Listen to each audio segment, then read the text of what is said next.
حلال کا فائدہ کیا ہے؟ حضرت سعد رضی اللہ المولا تبارک و تعالی عنہ بارگاہ رسول صلی اللہ علیہ وسلم میں معروضہ پیش کرتے ہیں،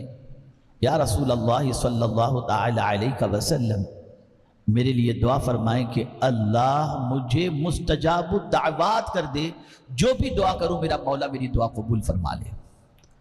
تو حضور نے یہ نہیں فرمایا اے سعد اگر تم مستجاب الدعوات بننا چاہتے ہو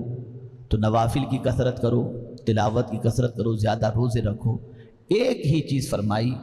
ارشاد فرمایا اے سعد حلال کھاؤ، اللہ تمہیں مستجاب الدعوات بنا دے گا۔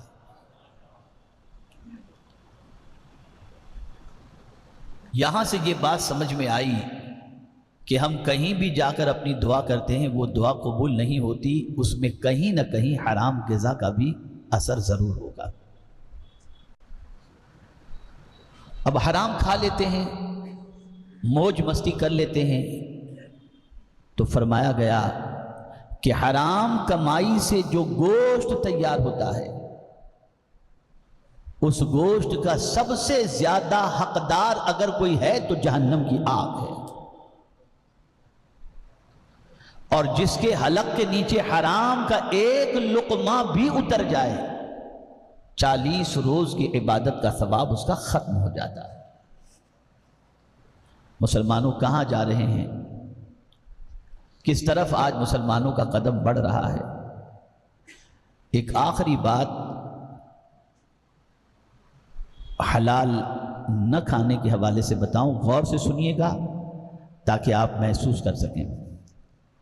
مسجد میں دل نہیں لگتا، نماز پڑھتے ہیں لذت نہیں ملتی، بس یوں ہی آئے کھڑے ہو گئے نماز پڑھی اور چل دیے، کوئی نماز کا کیف نہیں ملتا، کوئی سرور نہیں ملتا، کوئی لذت نہیں ملتی، کوئی نماز کا ذائقہ نہیں ملتا، نماز کی وجہ سے طبیعت کے اندر جو فرحت ہونی چاہیے وہ نہیں ہوتی۔ اس کی وجہ کیا ہے؟ مولا علی کرم اللہ تعالی وجہہ الکریم سے کسی نے پوچھا کہ میں نماز پڑھتا ہوں، نماز میں مجھے لذت نہیں ملتی، کیا وجہ ہو سکتی ہے؟ ارشاد فرمایا جب کبھی انسان کے حلق کے نیچے کوئی مشتبہ یا حرام لقمہ اتر جائے تو اللہ عبادت کی لذت اس سے چھین لیتا ہے۔ بہت سارے ایسے بھی ہیں جو لوگوں کا پیسہ دبا کر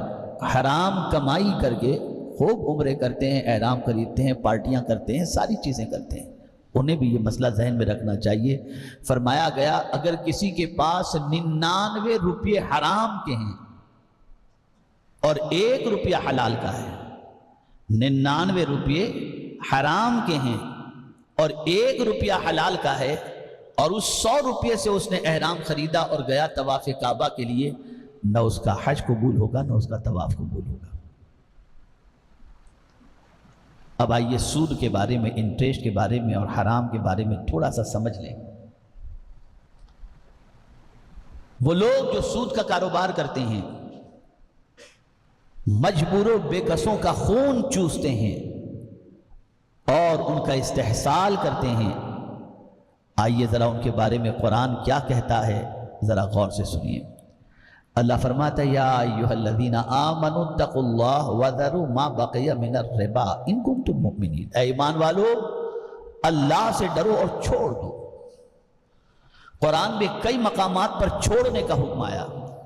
وذروا ظاہر الاثم وباطنہ، ظاہری گناہ بھی چھوڑ دو، باطنی گناہ بھی چھوڑ دو۔ ایسے ہی سود کے بارے میں بھی فرمایا یا ایھا الذین آمنوا اتقوا اللہ، اے ایمان والو اللہ سے ڈرو، وذروا ما بقی من الربا، سود میں سے جو کچھ باقی رہ گیا اسے چھوڑ دو اگر تم مومن ہو۔ یعنی جب تمہیں پتہ چل گیا کہ قرآن کہہ رہا ہے وَأَحَلَّ اللَّهُ الْبَيْعَ وَحَرَّمَ الرِّبَا، اللہ نے کاروبار کو حلال فرمایا اور سود کو حرام فرمایا، تو پھر تمہیں چاہیے کہ اگر تم آج تک سود کے کاروبار میں تھے تو اس کو چھوڑ دو، یعنی سود چھوڑ دو، مدل اپنا لے لو، اور آج تک جو تم نے سود لیا ہے اسے واپس کرنے کی کوشش کرو اور آئندہ سودی کاروبار کے اندر نہ رہو۔ اور اگر کوئی شخص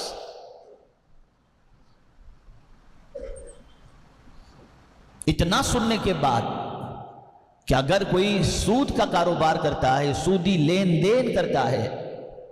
تو آقا کریم صلی اللہ علیہ وسلم ارشاد فرماتے ہیں اس کا سب سے ہلکا گناہ یہ ہے کہ کوئی آدمی اپنی ماں سے بدکاری کرے، یہ ہے سود۔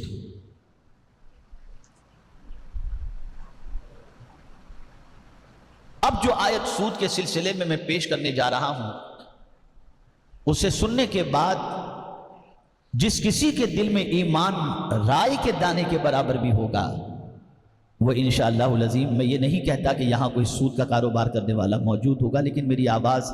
یہاں سے ریکارڈنگ کے بعد پوری دنیا میں پہنچتی ہے، الحمدللہ لوگ سنتے ہیں اور کوشش کرتے ہیں جو کچھ پیغام پہنچے اس پر عمل کرنے کی۔ لیکن اس وقت آپ میرے سامنے حاضر ہیں،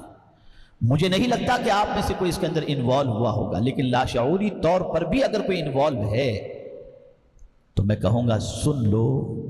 سود کا کاروبار کتنا خراب ہے کہ اللہ فرماتا ہے فَإِن لَمْ تَفْعَلُوا فَأْذَنُوا بِحَرْبٍ مِّنَ اللَّهِ وَرَسُولِهِ، اگر کوئی معاف نہیں کرتا، توبہ نہیں کرتا، تو اللہ کیا فرماتا ہے؟ کوئی کاروبار نہیں چھوڑتا ہے، توبہ نہیں کرتا ہے، سود نہیں چھوڑتا ہے، تو قرآن کیا کہتا ہے؟ فَإِن لَمْ تَفْعَلُوا فَأْذَنُوا بِحَرْبٍ مِّنَ اللَّهِ وَرَسُولِهِ، اللہ اور اس کے رسول اس کو اعلان جنگ کرتے ہیں۔ ہے کسی میں طاقت کہ وہ اللہ سے جنگ کر سکے، اللہ کے رسول صلی اللہ علیہ وسلم سے جنگ کر سکے؟ ہے کسی میں یہ ہمت؟ اور آج لا علمی کی بنیاد پر، کم علمی کی بنیاد پر، اور اس وقت کا سب سے بڑا فتنہ مادیت ہے، مٹیریلزم، یہ آج کے دور کا سب سے بڑا فتنہ ہے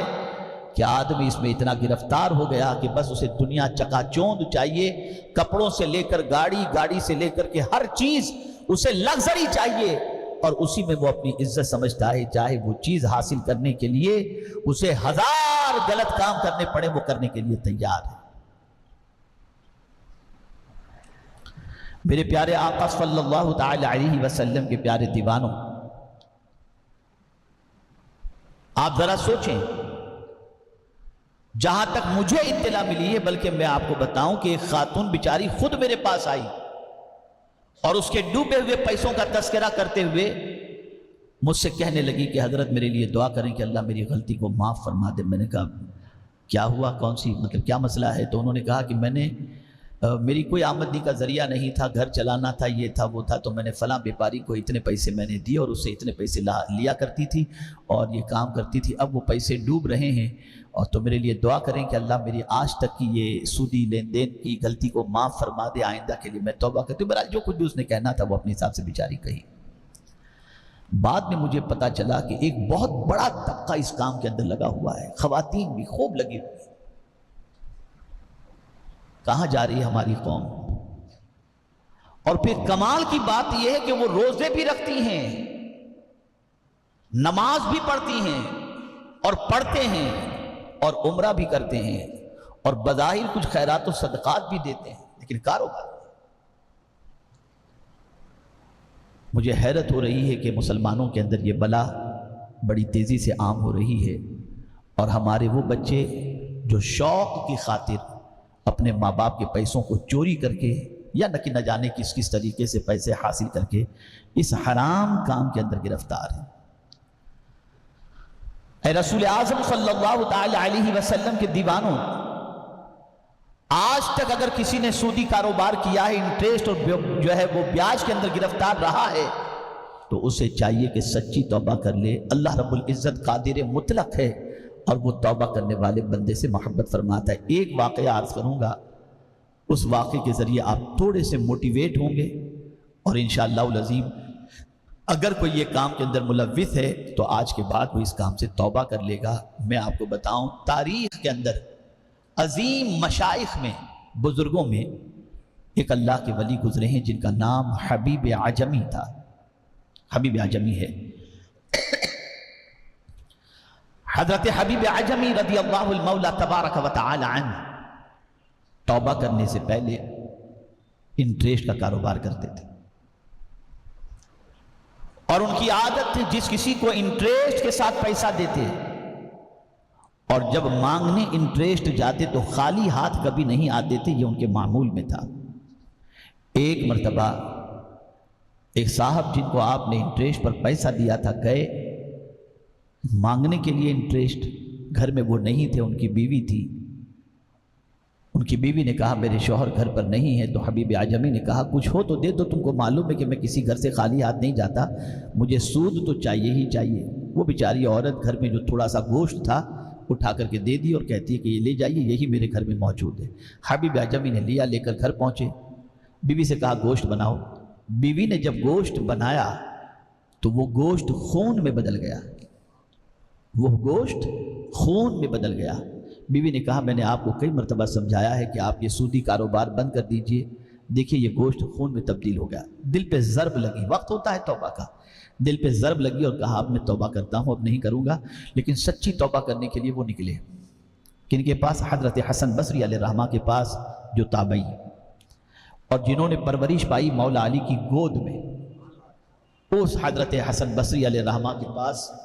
حبیب اعجمی پہنچے۔ حضرت حسن بصری خطاب فرما رہے تھے، مجمع لگا ہوا تھا، توبہ پر تقریر کر رہے تھے۔ دوران تقریر انہوں نے فرمایا اگر کوئی سچی توبہ کر لے اللہ اس کی توبہ قبول فرما لے گا، چاہے وہ حبیب اعجمی ہی کیوں نہ ہو۔ اب حبیب اعجمی مشہور تھے انٹریسٹ کے سلسلے میں، حضرت حسن بصری جانتے نہیں تھے کہ کون حبیب اعجمی ہے، لیکن جب حبیب اعجمی نے اپنا نام سنا کہ اگر سچی توبہ کر لے تو اللہ اس کے گناہ کو معاف فرما دے گا، تو وہیں سے حبیب اعجمی نے کہا حضور آپ نے کیا فرمایا؟ کہ اگر حبیب اعجمی بھی سچی توبہ کر لے تو اللہ اس کی توبہ قبول فرما لے گا۔ پھر انہوں نے کہا کیا فرمایا حضور آپ نے؟ کہا حبیب اعجمی بھی سچی توبہ کر لے تو اللہ اس کی توبہ قبول فرما لے گا۔ حبیب اعجمی جب گھر سے حضرت حسن بصری کی محفل کی طرف جا رہے تھے تو راستے میں کھیلتے ہوئے بچوں نے کہا کہ سائٹ پہ ہو جاؤ، یہ سود کھور آ رہا ہے، کہیں اس کے پیر کی مٹی اپنے پر پڑے گی تو اپنے برباد ہو جائیں گے۔ اور یہ پہنچے تھے جب حبیب اعجمی حضرت حسن بصری کے پاس، اور جب حضرت حسن بصری علیہ الرحمہ کے ہاتھوں پر انہوں نے توبہ کی اور سچی توبہ کی، اور جب توبہ کر کے پلٹے واپس آ رہے تھے تو کھیلنے والے بچے کہتے ہیں دیکھو دیکھو اللہ کا ولی حبیب اعجمی آ رہا۔ اور پھر حضرت حبیب اعجمی کو ولایت کا وہ مقام حاصل ہوا۔ جن جن لوگوں سے انٹریسٹ لیا تھا، توبہ کا طریقہ یہ نہیں کہ کھا پی کے مست ہو گئے اور اس کے بعد اللہ معاف کر دے، نہیں، واپس کرو، جتنوں کو جانتے ہو ان تک پہنچاؤ، ان سے ملو، ان سے معافی مانگو، واٹس ایپ کے ذریعے نہیں، مجھ سے جو غلطی ہوئی ہو آپ معاف کر دینا، سارے لوگوں سے ایک ساتھ میں ہول سیل میں معافی نہیں، انڈیویژل ملو، ان سے معافی مانگو۔ حضرت حبیب اعجمی نے لسٹ کے مطابق جتنوں کا لیا تھا لوٹانے کی کوشش کی، اور اس کے بعد ولایت کے اس مقام پر فائز ہوئے کہ ایک بار حضرت حسن بصری علیہ الرحمہ اللہ کی بارگاہ یعنی پہنچے نماز کے ٹائم پر، مغرب کی نماز کا وقت تھا، حبیب اعجمی توبہ کر چکے تھے، مصلی امامت پر تھے، نماز پڑھا رہے تھے، اتنے میں حضرت حسن بصری تشریف لائے تو حبیب اعجمی کی زبان میں تھوڑی سی مطلب جو ہے وہ پروناؤنس کے اندر پرابلم تھا، تو حضرت حسن بصری ان کے پیچھے نماز نہیں پڑھے، خواب میں اللہ عز و جل کی بارگاہ میں عرض کرتے ہیں مولا میں تیرے قرب کا مقام حاصل کرنا چاہتا ہوں۔ مولا نے فرمایا اگر حبیب اعجمی کے پیچھے نماز پڑھ لیتے تو میں تمہیں قرب کا مقام عطا کر دیتا۔ آدمی سچے دل سے توبہ کر لے تو اللہ کتنا اونچا مقام عطا کرتا ہے، تو سچی توبہ کرو، چھوڑو یہ ساری چیزیں، رزق جتنا قسمت میں لکھا ہے وہ مل کر رہے گا۔ اللہ سے ہمیشہ حلال مانگو، حلال کی کوشش کرو، حرام سے اپنے آپ کو بچاؤ، آپ حلال کی طرف قدم بڑھائیں گے، آپ کی عادتیں بھی درست رہیں گی انشاءاللہ، اور آپ کی عبادت بھی اللہ قبول فرمائے گا۔ اللہ رب العزت مجھے آپ کو سب کو قانون الہی اور قانون رسول صلی اللہ علیہ وسلم کی پاسداری کی توفیق نصیب فرمائے، اور رب قدیر ہر قسم کی آزمائش سے اس امت کو بچائے، اور خاص طور پر حرام کاموں سے، حرام تجارت سے اور حرام کھانے سے اللہ تعالیٰ مسلمانوں کی حفاظت فرمائے، بچنے کی توفیق عطا